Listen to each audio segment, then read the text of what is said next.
Hello everyone. Before we start this episode, I just wanted to say a big thank you to everyone that subscribed and supported the channel. This next episode is about social media. Nicola and I had a 2-hour conversation that I've split into about 3 episodes. I'm going to be putting those episodes up every Tuesday over the next few weeks. If you do enjoy the episode or if you enjoyed our podcast previous, please give it a like and subscribe. Thank you very much for listening, and we'll get to the episode. Where I wanted to go with that was Cozy Pogies put a post the other day on one of the kayaking groups about a paddle they went on that was a disaster. It was a fabulous post. Brilliant post. You and I have talked about times where we've been caught out on this podcast because I believe in sharing those stories to learn from them so others can learn from our mistake. How many people are willing to do that on social media? That's interesting. Yeah, actually. So you say, yes, look at this lovely seal eye, a whale, or look at this lovely area that I'm paddling, but... It's true. I posted once in solo kayaking when I was back last year. I was helping out on that in that group, and I'd written a post from my own page about how naive I was when I started sea kayaking, and I had this big list of things. So basically, what it was, I went out for a paddle one day, beautiful day, pretty calm. Took my little 9-foot playboat down to Torness, which is about 4.5 miles. And this boat was designed to have the noseberry. So, it's not an ideal sea craft. I didn't know what a personal locator beacon was. Just the list is huge of things. I didn't know anything really about how the sea worked. The tide went in and out. Dunning-Kruger effect through and through. There were so many things that, I can't think of them all. I can't think of them on the fly, but there were a lot. I was not prepared at all. I was a competent paddler, but so many things could have gone wrong, and I did put that. I very cautiously shared that with, I think at the time the group was about 12,000 people. So that was a big step, but it started a conversation. And then the same day, another paddler who lives on the West Coast, he paddled a story about an incident he'd had. But you're right, actually, come to think of it, how often do we share no, I did something stupid. Yeah. And then we get into a conversation about why are we afraid of that? And is it because of the nameless face of social media? Keyboard warrior. Oh, it's absolutely the keyboard warrior. Yeah. Oh, yeah. And bringing gender into it, there's an element of that. I think that's even worse, being a woman saying, I made a mess of something, or I didn't think this through, because you'll get one or two nice guys who will be supportive and encouraging and, basically, nice about it. And then you'll get, for each one of those, you'll probably get 3 or 4 that are mansplaining. I'm following a couple of girls at the moment they've just sailed from Spain to Australia, through the Southern Ocean. And that's a trip. Amazing journey and brilliant. They're young people. I think I know the ones you're talking about. I think I've seen a few posts. Fantastic. On the social medias. Adventure. Yeah. But the number of men who are saying, you shouldn't be out there. It's just... Have you ever been a male and frayed into the world of parenting forums? Oh. Parenting groups? Oh, really? Well, I think you might. I think that comment that you just made may be reversed. Honestly, I haven't, but I look at I look over Nikki's shoulder when she's on social media and on female dominated parenting groups, mum forums, Mumsnet. Oh, Mumsnet. There's a whole other conversation. Yeah. Interesting though. But and I think the gender thing is very much related to the culture of the sport that you do, or the culture of the thing, or just culture of society. Culture of society, yeah. Really, unfortunately. So yeah. So then what happens is people don't want to share. People don't want to say, "Oh, I did something wrong," because I'll get in trouble. Because nobody likes being told you've not done something well. I mean, it's as simple as I like surfing my Virgo, but the spray deck I have, the water scooshes up the side It does. under the deck somehow, and it's cold. So I put out a question: can anyone recommend a spray deck where this won't happen? And I don't know. Maybe it's got nothing to do with social media. Maybe that's just the way some people are, but they cannot help but be patronising, condescending. I don't really like the term mansplaining because I think it's a bit. I just don't think we should go there with it. But there are definitely. I mean, I can see that there's a need for that term for some people. But equally, you do get people, women who women-splain. So. Well, there is that. Yes, I was going to say that, but I decided not to. No, but yeah, and I don't. I think that's maybe just the type of person. Yeah, and they're like that probably in real life. and I think we're in an age of information accessibility And overload. and overload, and I think that it can be so easy to overcomplicate things, and information is so readily available, but then there's a big filter on what that information is. We are mirroring. Are we? Mirroring what? That's a psychological thing. Oh, we are mirroring. Yeah. I see it. I hadn't noticed. Have we done that? Have we done that before? I'm sure we have actually. I've noticed we have. Yeah. It's a psychological thing. Psychological thing. Yeah. Very, very useful when you're trying to sell someone something. Is it? Yes. You do what they do. Right, okay. You do what they do. I have to bear that in mind. Or you lean forwards and then they lean forwards. Right. I used to do it at meetings all the time. So, Not because I was ever trying to. I don't sell anything. I probably could sell things, but I don't like I don't like the commercialization element of it. So yeah, information accessibility. Information accessibility. I think we're in a world where information is so readily accessible that a lot of that information is filtered. I think we're in a world where information is heavily filtered to tell a narrative. We may be getting a little deeper now than just social media and kayaking. Do you think? How do I want to go? I want to segue from what I just said to my next question, but I think I may need to add an extra element in. So we're in a world where information is really readily available, and kids, adults, we as a people can access a lot of information. Because we can access so much information, we can see what's come before and we can see where we are. I used fishing as an example for catching those fish, and how people, because people aren't sharing when they don't catch, everyone thinks they catch all the time, so that becomes a comparative measure of success and of things like that. In kayaking, do you think that social media is making the sport more dangerous? Potentially, yes. Because people want to take more risks to put out the fact that they have done, but also because it's so easy to get into, and the depending on whether you're in which groups, Facebook groups you're in, or which forums you're on, or which where you're picking up your information from, you may be subjected to one viewpoint of how to do something. And you talked about it there with the spray deck. You put something on social media, everyone likes to tell you what to do, what they would do, rather than to make you think about how you would do it. So do you think, yeah? I do wonder, because for a while how on Facebook you get that little strip of reels. Oh yeah. Every so often. And for a while mine was great. It was full of white water paddling, and now it's back to like cooking recipes. ASMR. Oh. I don't get ASMR, but carry on. Some of the comments, it never occurred to me before, having done up to grade 4 whitewater, that there might be someone out there who might think, I'm going to go and do that. But then reading some of the comments, it was clearly some people were thinking, oh, I'd love to do, and they were.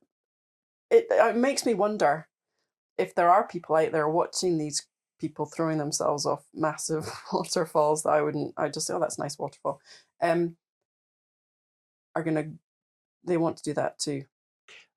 There's a balance there, isn't there? You want to inspire people to do something. You want to inspire people to go and do things, but also you want to inspire them to spend the 5 years, 10 years. How long does it take to be good enough to throw yourself off? Or what did Noria Newman do recently? Noria Newman pitched herself off some massive waterfall She did it somewhere in the world. Was it 100 100 feet? meters. It was 100 meters, 100 feet. I don't know. Was it her that did that, or was it Ben Stokesbury or one of them? I don't know, but I'm sure they were all on the same expedition. I just can't remember who did the drop. I'm sure Noria Newman did the drop. I think she got did. a lot of respect for Noria Newman. Did, because she was partially slated by some for doing so. Yeah, big drop. Big challenge, but firstly, is it safe for her to do that? We'll come on to that conversation. Secondly, she has years of experience, but that has been her sole focus in life. You would hope that somebody watching one of those videos would realize that there are quite a few steps before you even think about doing that. So let's take that conversation, but bring it way back down, because I think most people probably aren't going to do that. But if you watch a paddler go for a paddle, or do we bring it up? Let's do it. Remember the social media stramash last year on PFDs and life jackets? Well, I was going to say that. Yeah, I do remember, because I was involved. You were very involved in that. You were much more involved than I was. I kept my nose clean of it. I was admin in the group, so I didn't really have a choice. But if you go out to be involved, on a paddle, and the people you're with aren't wearing a life jacket, then are you going to wear a life jacket? I'd just like to say that's never happened, ever. And that's where I come from in paddling. And that's the way you were brought up. Well, you see, and this is something that I was going to refer to this, actually. Go. Because of, sorry, I was just going to say before you go on, because I want to let you go. I want to let you go, but what I want to say first is because of the people because the way you were brought up with the people that you paddled with, but because of the narrative that you were sold from the people that you were with, was to wear a life jacket. The narrative I was sold. The narrative you were sold. Right. Well, I would rephrase that as we all cared about each other. Yeah. So my background is that I just see that as we would care about each other. If we went out on a river, like I said, I cannot remember a time when I went paddling in our usual spots on the Tay or wherever across Scotland, out on the sea, out to the Bass Rock, where somebody wasn't wearing a buoyancy aid, personal flotation device, life jacket, call it what you want. You just didn't, and whether that's because we're in Scotland and BA gives you a bit more insulation, protection from rocks if you're swimming down a river, which I did occasionally, the narrative I've been sold. I would never have gone out without a PFD. Now, let's just flip that. Let's say you're new to paddling and you're on social media. You've joined a paddling group on Facebook and you started following someone on the YouTubes, and you're thinking, right, I'm going to go and buy a kayak. I haven't got the money to go to a proper shop. I'll just get one online. Quick Facebook search. Oh, look, there's an old P&H Virgo that is, Virgo's probably a bad example because Virgo's a fairly new kayak, but there's an old Scorpio.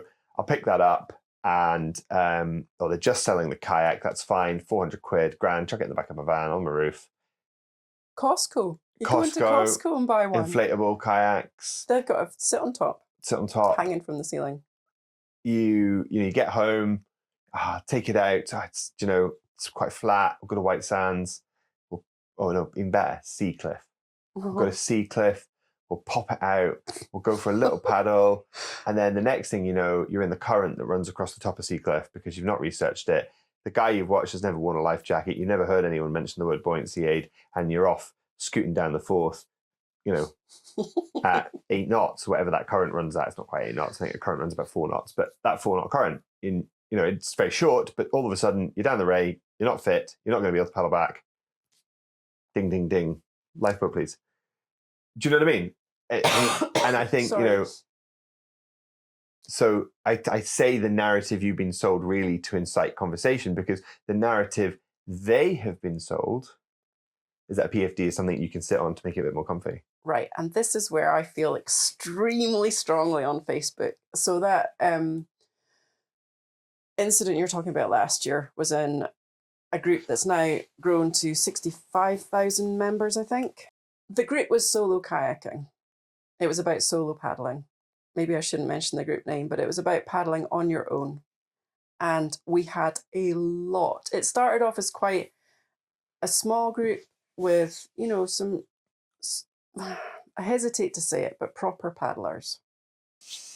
People who would just have everything. How do I phrase this? The word experience is not the word you're looking for, is it? No, just people who, you know, when you put your paddling kit in the car, no, I have a car, but like it would all just go in there. You know, you'd have everything. Nothing would be optional. Like if you got to the water and you'd forgotten something, you'd be like, oh, forgotten that. You know, there'd be something missing if you didn't have one of your bits of kit, right? But then it grew, and we got a lot of new members. Myself included. Brand new paddlers, just bought a boat. And I started to feel, you know, we have a responsibility towards these people. And because I came from my narrative of caring about people on the water, and that had expanded to all these people across the globe that I'd never met, I felt that we should have a rule in the group that any photos showing a paddler on the water, which really, being a solo group, your perspective should be the nose of your boat.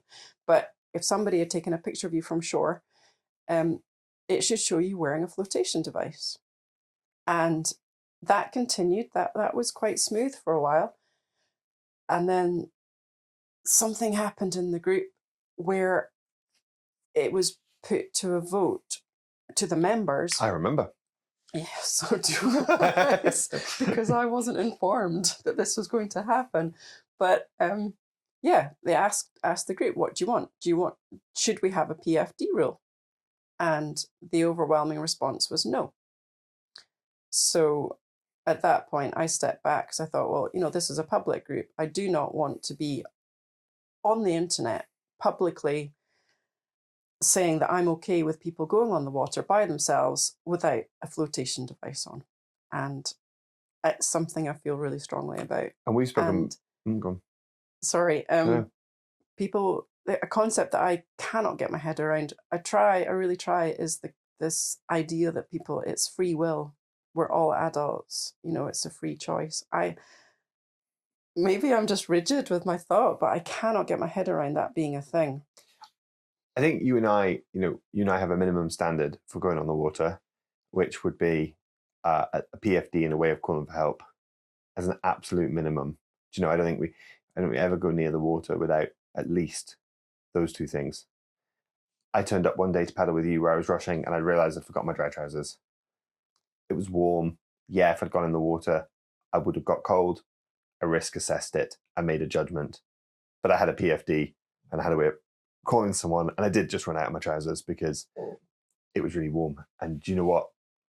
The weather was gorgeous. I was going out paddling, and I made that risk assessment. Some people may call that reckless. Some people would be like, oh no, you should never have gone. But it's very different from, I also didn't then publicize the fact that I'd done that. You know, I discuss it in here as I'd forgotten that and I made a risk assessment and I made a judgment, but that's with the informed narrative of my thought process, my experience level, my knowledge of the sea, my knowledge of the weather. You know, the only way we were going to run into difficulty that day was if someone came and knocked me out of a boat. You know, which might have happened, but then there's a bigger problem. I wouldn't do that. There's a bigger problem if that's going to happen. Do you know what I mean? So, you know, I think as a minimum standard, it's good. And that's where you say, you know, do people have free will in that sense? Well, yes, I suppose they do, but it's about the narrative. And this is where it comes back to narrative. And this is my opinion on social media. Social media is all about narrative. It is all about the story which people are buying into or being sold, or the story in which they are perceiving based on what they are currently being exposed to. And if they're exposed to people who are quite happy to say a PFD is just something you should sit on, which is a common thought, then, well, actually, that's not safe. And whoever's administrating that, are they responsible for that? So I believe with my social media channel, I talk about things I've done wrong. I put up times I've done wrong, but I always talk about it as this was an error. I would not want to repeat this, learn from my mistake.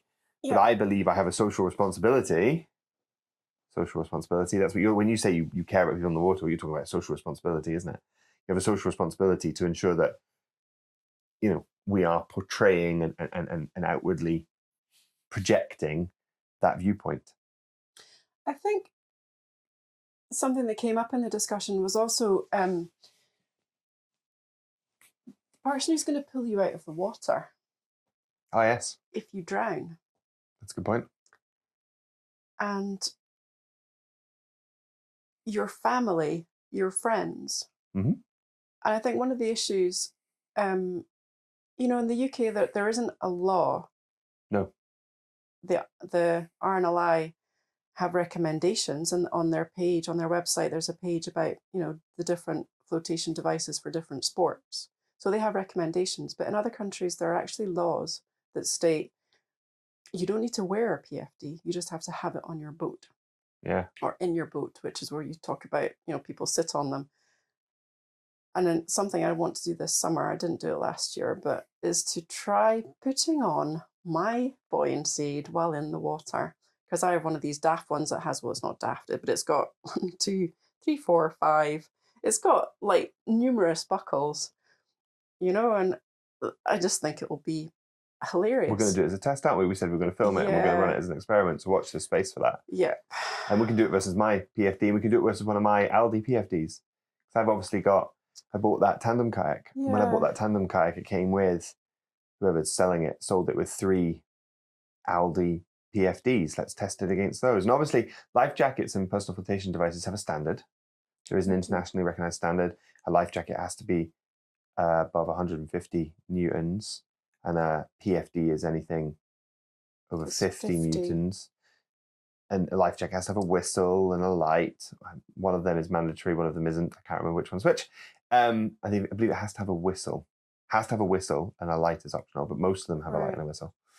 So there's lots of legislation around the life jacket that you can sell in the country, but then you've got a lot of people who believe, that those laws need to change. Look at America just now, But this is quite topical because, interestingly, on my Facebook and BBC news feed today, there was a comment. There was a commentary about the report into the people that drowned off Shetland, and none of them had a life jacket on. None of them were wearing life jackets. There's a photo of them standing on that hull of the upturned boat, and none of them have life jackets on. Yeah. Did they die? They were standing on the hull of the upturned boat. No, Did they survive? I think they survived. Ah. That was. Some people died. Because it definitely said fatal. One who died. It was only one. The point of the matter is that the point of this conversation, which I am getting lost on, is that the accident inquiry says that lives may not have been lost if they'd been wearing life jackets. That's the bottom line. I mean, that sounds kind of obvious. But then people will say, well, a life jacket won't save you if the water's cold. And they come up with all these counter arguments, for almost like reasons why you shouldn't wear one. That it just comes down, I'm admin for another group at the moment, and we have a policy where photos have to show you wearing a PFD, and generally people are compliant.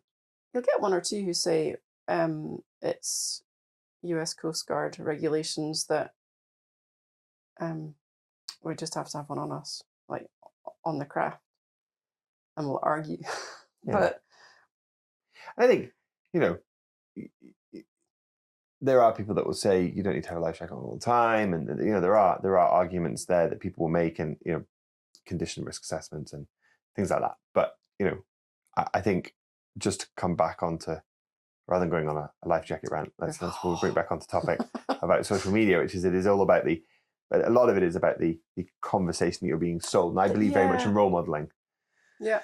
So then, if you're role modeling, which is where this conversation kind of started, is if you're role modeling someone experienced, someone that you look up to, someone you respect, not wearing a PFD, you're gonna emulate that. Potentially. Potentially. I'm going to end that piece of the conversation there and hopefully you can join us for the next episode next Tuesday. If you have enjoyed this episode, or if you have enjoyed our other parts of our podcast, please like and subscribe on whatever platform you listen on. We appreciate your support, and thanks for being with us.